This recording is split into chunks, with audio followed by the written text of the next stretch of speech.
Hello everyone, मैं कोमल शर्मा आपका Envira education group में हार्दिक स्वागत करता हूं।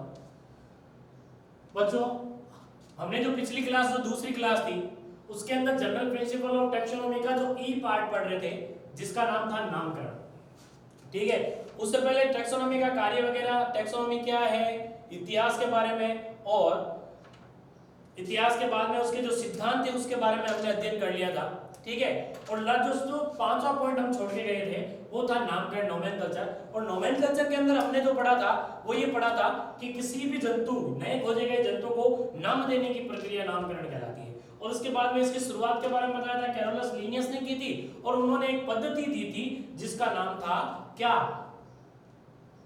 द्विनाम पद्धति। ठीक है, तो नामकरण के अंदर हम ये पढ़ेंगे द्विनाम पद्धति, द्विनाम पद्धति के बारे में अध्ययन करेंगे। क्या है बायनोमिनल्स, नोमेनकल्चर क्या है। ठीक है, तो द्विनाम पद्धति, और वेरी इंपॉर्टेंट कर लेना, कई बार पूछा गया क्वेश्चन है द्विनाम पद्धति क्या है उसके बारे में बताइए। तो द्विनाम पद्धति सबसे पहले किसने दी, ठीक है ना। तो ये चीज क्लियर हो गई हमारी कल की क्लास के अंदर कि द्विनाम पद्धति जो है वो दी थी कैरोलस लीनियस ने। दूसरा पॉइंट इसका हो जाता है, इसकी मुख्य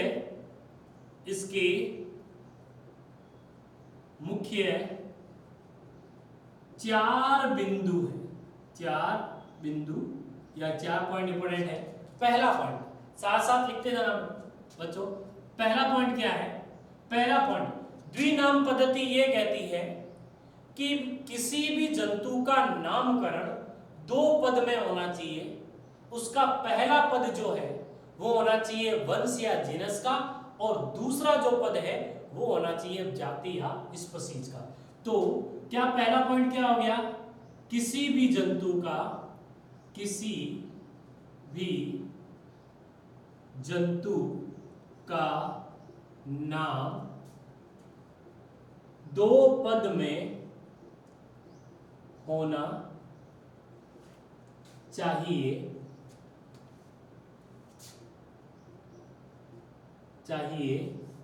जिसमें पहला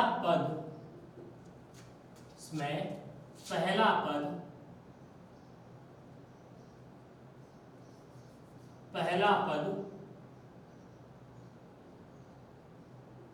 उसके वंश का तथा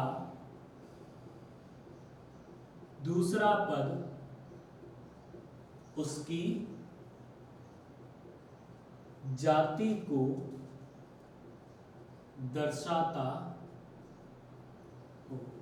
मतलब क्या कह रहा है कि जो प्रथम पद है, प्रथम पद किसका होना चाहिए, वो होना चाहिए वंश या जीनस का, और उसका जो द्वितीय पद है वो किसका होना चाहिए, वो होना चाहिए उसकी जाति का। किसका होना चाहिए, स्पीशीज का। तो ये इसका पहला पॉइंट हो गया। दूसरा पॉइंट क्या कहता है, ये कहता है कि वंश का प्रथम अक्षर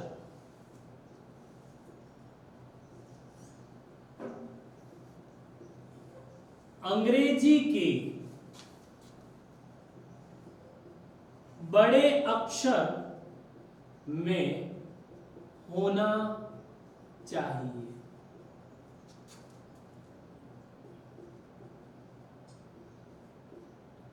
बाकी के अक्षर अंग्रेजी के छोटे अक्षरों में होना चाहिए। अंग्रेजी के छोटे अक्षरों में होना चाहिए। क्या चीज है, अभी एग्जांपल लेंगे उसमें समझ में आ जाएगा अपने को। ठीक है, इसका जो तीसरा पॉइंट है वो क्या कहता है, वो कहता है जाति के सभी अक्षर, जाति के सभी अक्षर अंग्रेजी के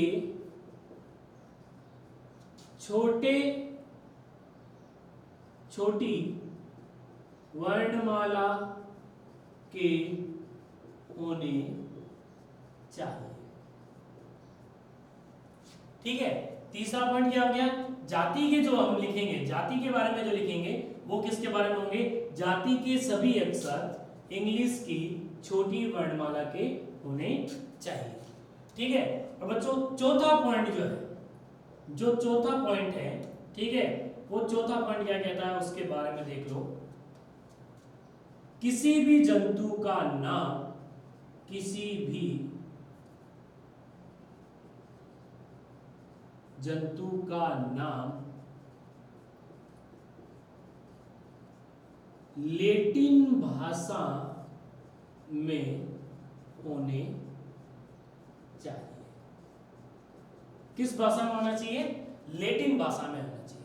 ठीक है, अब 4 पद है द्विनाम पद्धति के, वेरी इंपॉर्टेंट है, वापस समझा देता हूं कि द्विनाम पद्धति क्या कहती है। द्विनाम पद्धति यह कहती है किसी भी जंतु का नाम 2 पद में होना चाहिए, जिसमें उसका पहला पद उसके वंश को दर्शाए और दूसरा पद उसकी जाति को दर्शाए। ठीक है, वंश का प्रथम अक्षर अंग्रेजी के बड़े अक्षर में होना चाहिए, अंग्रेजी वर्णमाला जो होती है उसके कैपिटल लेटर में होना चाहिए। ठीक है, और बाकी के अक्षर इंग्लिश के स्मॉल लेटर अर्थात छोटी वर्णमाला के होने चाहिए। तीसरा पॉइंट क्या कहता है, तीसरा पॉइंट ये कहता है कि जाति के जो सभी अक्षर लिखेंगे, स्पीशीज के जो सभी अक्षर लिखेंगे वो छोटी वर्णमाला के होने चाहिए। और चौथा नाम, किसी भी जंतु का अगर नाम दिया जाए तो वो किस भाषा में हो, लैटिन भाषा में होने चाहिए। तो इसका एक एग्जाम्पल अपन लिख देते हैं, जैसे मैं कोबरा का अगर साइंटिफिक नेम लिखूं तो वो किस तरीके से लिखा जाएगा, वो लिखा जाएगा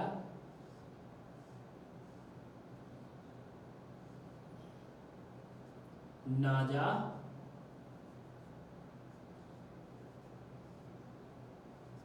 नाजा नाजा नाजा। अब देखो इसमें जो प्रथम अक्षर जो पहला है वो किसको प्रदर्शित कर रहा है, वो उसके वंश को प्रदर्शित कर रहा है, जबकि दूसरा जो अक्षर है वो किसको प्रदर्शित कर रहा है, उसकी जाति को प्रदर्शित कर रहा है।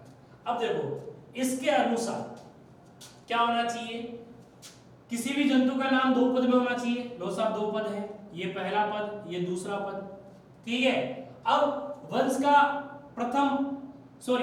किसी नाम का प्रथम पद किससे होना चाहिए, वंश का।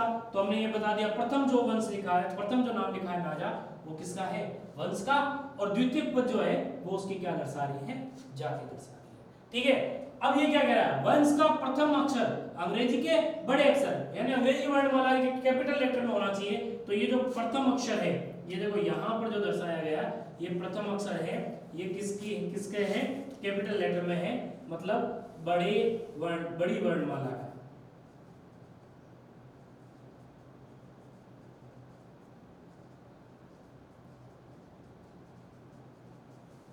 बड़ी वर्णमाला का है। और बाद में क्या लिखा है, बाकी के जो सभी अक्षर हैं, ठीक है ना, वो अंग्रेजी के छोटे अक्षरों में या छोटी वर्णमाला के अक्षरों में होना चाहिए। तो यह देखो ए जे ए, ये छोटे अक्षरों में। तीसरा पॉइंट यह कह रहा है जाति के सभी अक्षर इंग्लिश की छोटी वर्णमाला के होने चाहिए। तो ये देखो छोटे वर्णमाला में एन ए जे ए, ये वापस जो नाजा लिखा है ये जाति को प्रदर्शित कर रहा है और वो अंग्रेजी के छोटे वर्णमाला में है। और ये जो नाम है वो किस भाषा का है, वो लैटिन भाषा का है। हम इसके अंदर, ठीक है, एक एग्जांपल और दे देते हैं, जैसे मानव। ठीक है, दूसरा एग्जांपल, ये पहला हो गया, ठीक है, दूसरा एग्जांपल दे देते हैं अपन मानव का। देखो मानव का जो साइंटिफिक नेम है वो है होमो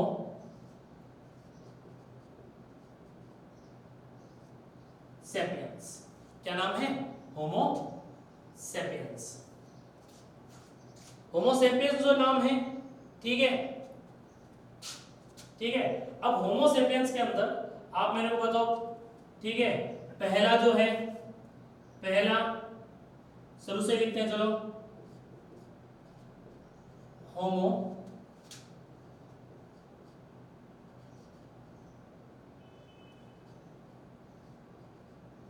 सेपियंस, ठीक है। अब इसके अंदर प्रथम वर्ड किसका आ गया? ये आ गया किसका? वंश का। दूसरा पद किसका आ गया? वो आ गया उसकी जाति का।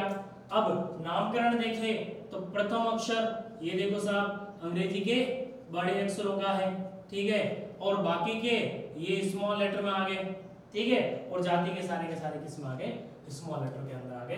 तो ये द्विनाम पद्धति है। द्विनाम पद्धति किसने प्रतिपादित की? कैरोलस लिनियस, ठीक है। अब इसके बाद में एक पद्धति और दी गई थी जिसका नाम था, ये बाइनोमिनल नोमेनकल्चर है। इसके बाद में एक पद्धति और दी गई थी त्रिनाम पद्धति। उसकी क्यों जरूरत पड़ी, उसके क्या मतलब, क्यों दी गई है, ठीक है ना, उसके बारे में अध्ययन करेंगे। इसके बाद इसको आप नोट कर लीजिएगा।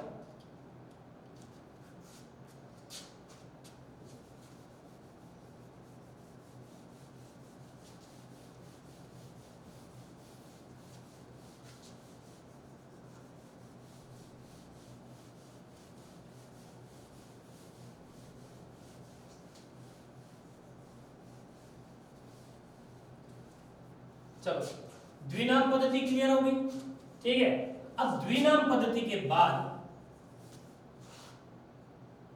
एक पद्धति और आती है जिसे पढ़ा जाता है, वो है त्रिनाम पद्धति। त्रिनाम पद्धति, त्रिनाम पद्धति, ठीक है। इसके कुछ पॉइंट हैं, देखिएगा साथ साथ। त्रिनाम है क्या? देखो, द्विनाम थे तो 2 पद, त्रिनाम है तो 3 पद, लेकिन तीसरा पद कौन सा ऐड किया गया, कौन सा जोड़ा गया, उसके बारे में देखना। त्रिनाम पद्धति, पहला पॉइंट इसका यह है, यह पद्धति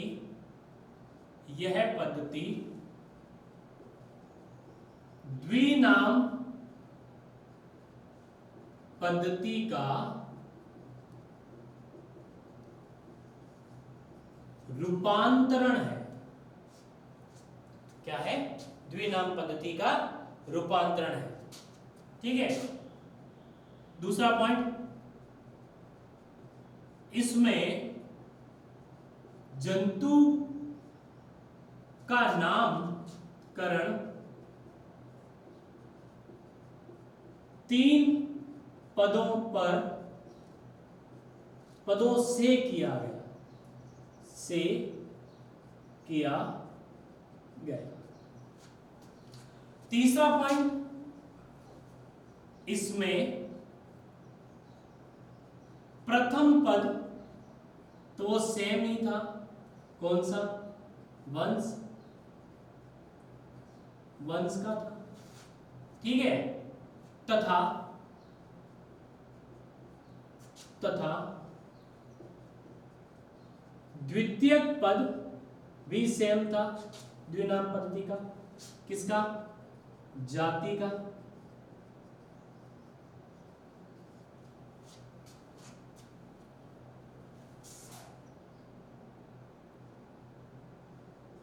था जो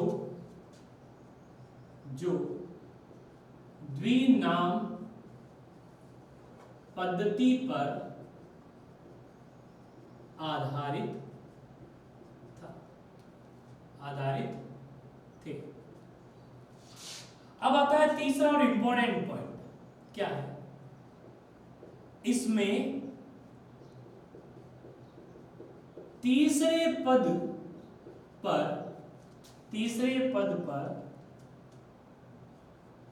उपजाति को रखा जाता है। उपजाति सब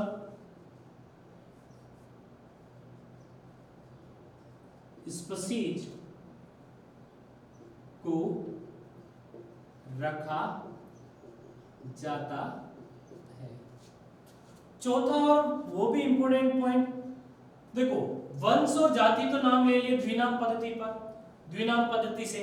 अब ये जो तीसरा नाम जो है उपजाति, वो उसका आधार क्या था? उपजाति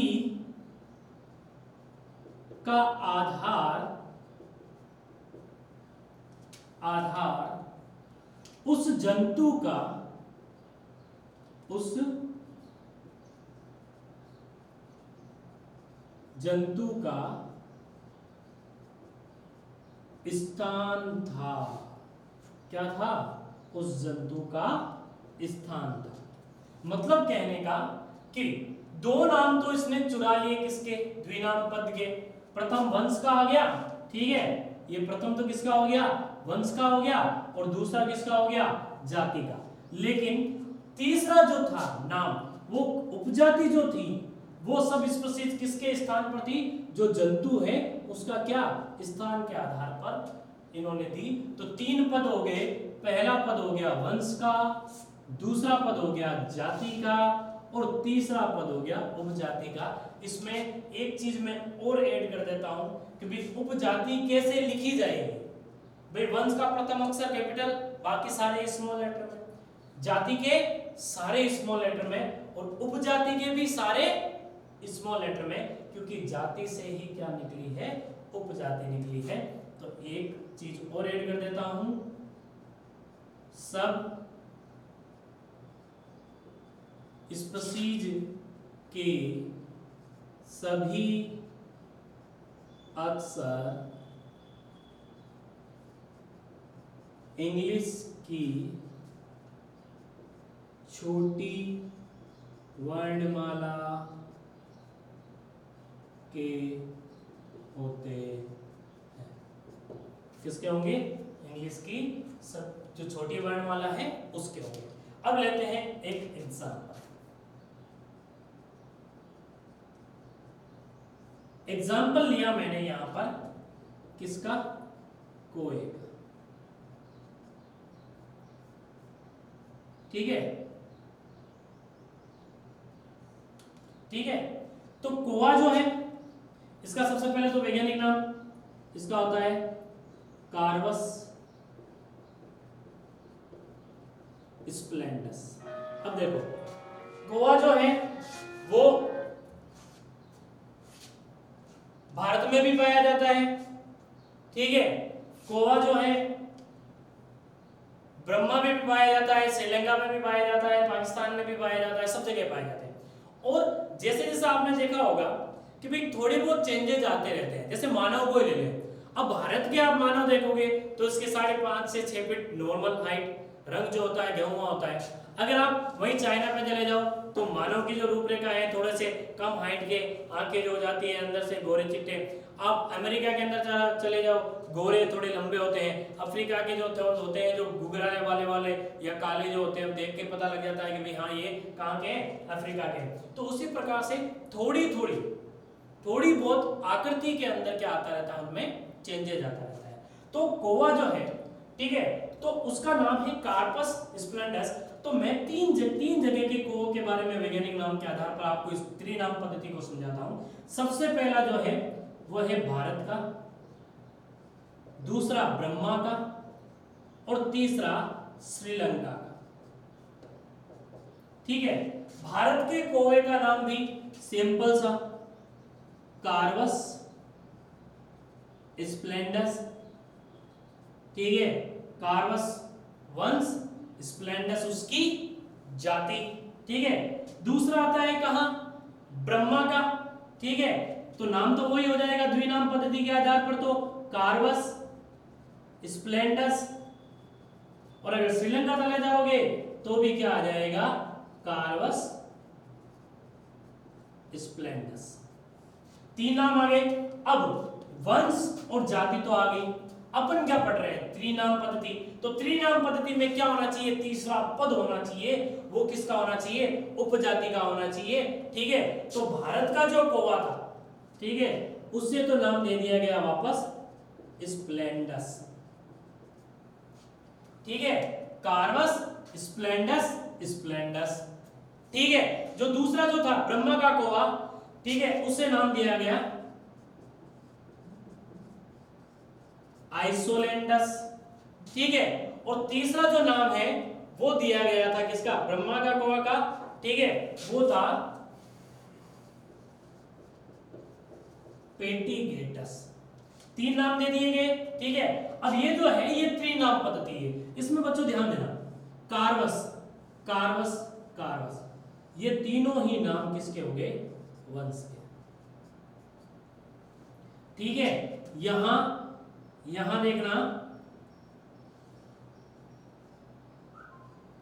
स्प्लेंडस स्प्लेंडस और ये स्प्लेंडस, ये तीनों ही नाम किसके हो गए, ये हो गए उसकी जाति के।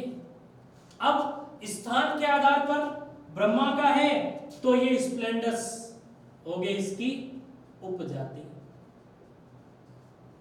ठीक है, दूसरा सॉरी भारत का है तो ये स्प्लेंडस हो गया उपजाति, ब्रह्मा का है तो उसका नाम हो जाएगा कार्वस स्प्लेंडस आइसोलेंडस, ये इसकी हो गई उपजाति।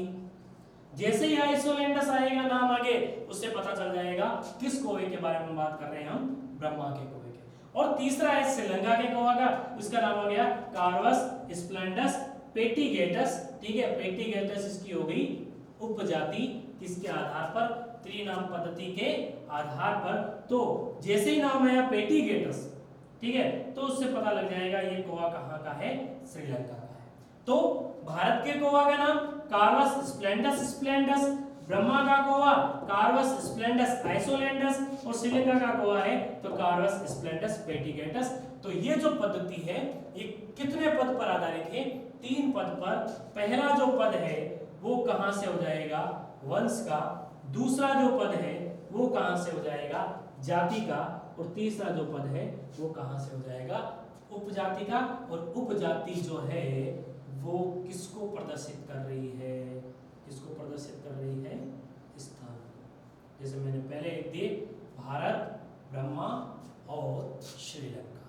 तो द्विनाम पद्धति 2 पद पर आधारित वंश और जाति, त्रिनाम पद्धति 3 पद पर आधारित वंश जाति और तीसरा उपजाति के। चलो बच्चों, ये 2 पॉइंट अपने क्लियर होते हैं। और जो अपना नामकरण की जो पद्धति अपन पढ़ रहे थे, नोमेनकल्चर, ये part general principle of taxonomy का जो ई पार्ट था नामकरण, ये क्लियर होता है। ठीक है, चलो अब जनरल प्रिंसिपल ऑफ टेक्सोनॉमी का जो है वो लास्ट पॉइंट बचता है कि जो वर्गीकरण है, जो वर्गीकी है, जो टेक्सोनॉमी है, ठीक है, उसके पद कितने हैं। ठीक है, उसके पद कितने हैं। तो मैं हेडिंग डालता हूं यहां पर ई एफ पॉइंट पर,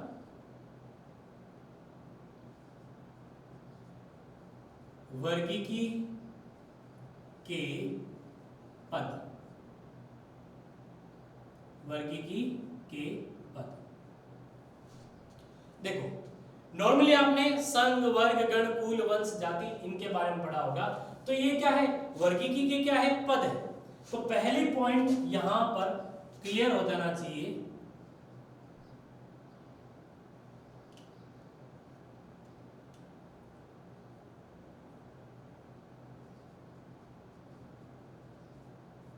यहां पर क्लियर हो जाना चाहिए। ठीक है, वर्गीकी के का प्रत्येक पद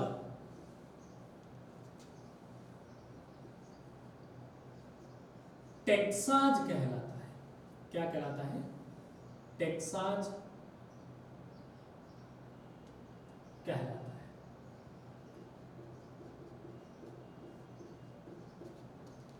क्या कहलाएगा, टेक्साज कहलाएगा। दूसरा पॉइंट,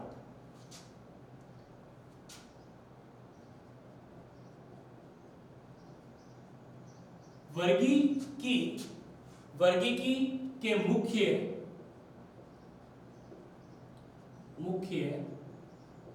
17 पद या टेक्साज है। कितने पद हैं? 17 पद हैं। अब ये 17 पद कौन कौन से हैं? ठीक है, तो तीसरा पॉइंट एक चीज और पढ़ लेते हैं। ठीक है,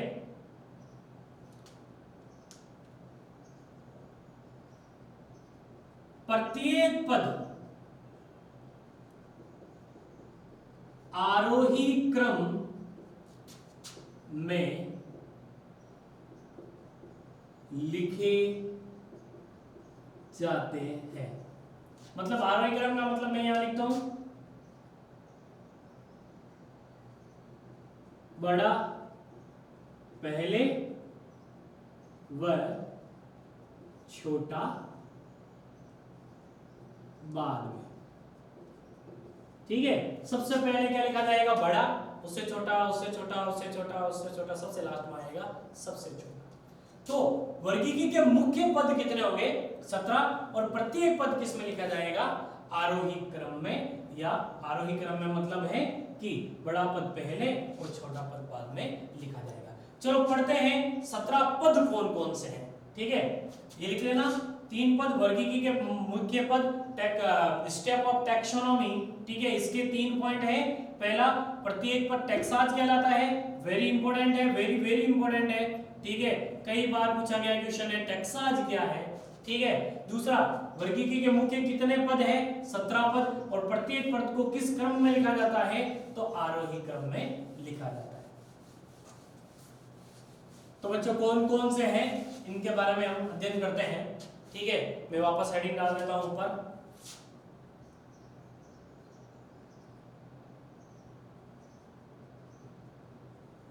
स्टेप ऑफ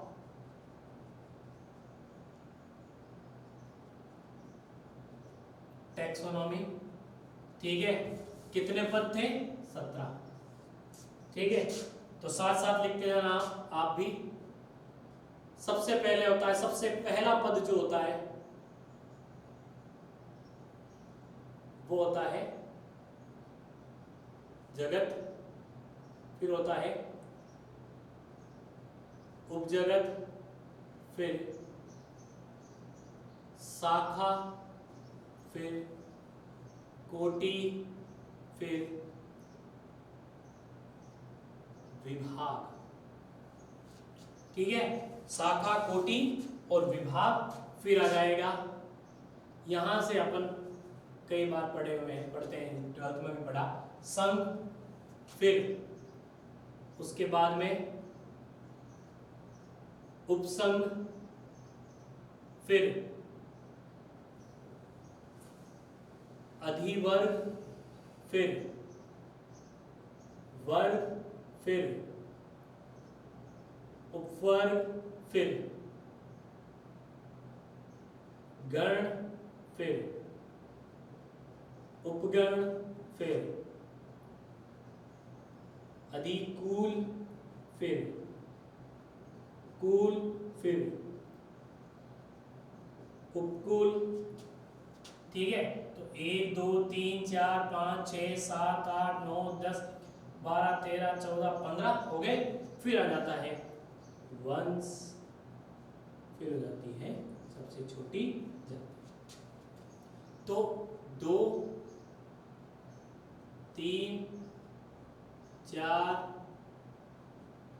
5 6 7 8 9 10 11 12 13, यहाँ हो गया 14 15 टेक्साज, 16 टेक्साज और टोटल हो गए 17 टेक्साज। चलो, कई बार इंग्लिश में भी पूछ लिया जाता है तो साथ साथ इंग्लिश वर्ड भी लिखते जाते हैं। जगत, जगत को कहते हैं किंगडम। फिर आ जाता है उपजगत, यह आ जाता है सब किंगडम। ठीक है, फिर शाखा, ब्रांच, फिर कोटि, ग्रेड, विभाग, डिवीजन, फिर संघ, फाइलम, उपसंघ, सब फाइलम, अधिवर्ग,